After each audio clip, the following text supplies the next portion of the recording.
If you've ever been in a classroom, have you ever had anything crazy happen outside at recess? Today's teachers have, and I promise you, you won't believe some of these stories. There just so happened to be a nudist colony a mile down the road.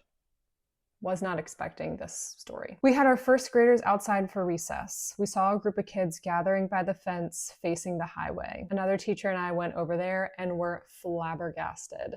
There was an old man riding his bicycle naked. We quickly blew the whistle and got the kids inside. It was crazy.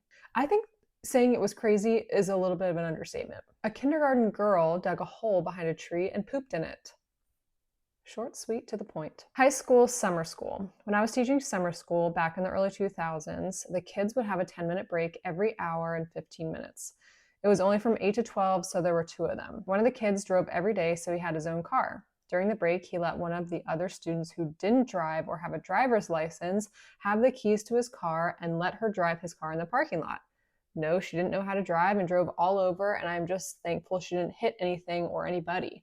So I suspended both kids and said they couldn't come back unless with a parent. The mom of the girl was told that it didn't happen because no adult saw it happen, and her daughter told her she didn't do it. Well, in that case, there were multiple witnesses and an adult aide that witnessed it. The father of the boy whose car it was came in and we had a discussion about how he could not drive to summer school for the next 2 weeks and needed to be brought to school or walk. Father agreed with me. So the boy was able to come in and finish summer school, and the girl was suspended and not allowed back.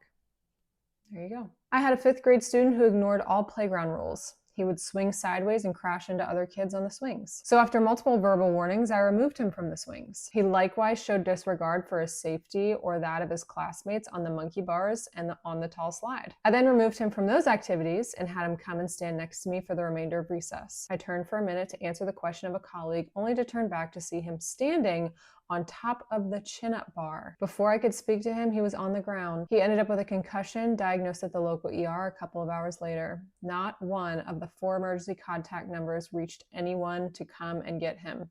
Eventually, his grandfather was able to come get him, but took him home and told him he was fine. Once he was able to return to classes, he did much better on the playground. Well, that's a lesson learned for sure. I walked over to a kindergartner who was digging into the dirt ground, asked what they were doing. The reply was, "I'm trying to find Bloody Mary so she won't get me first."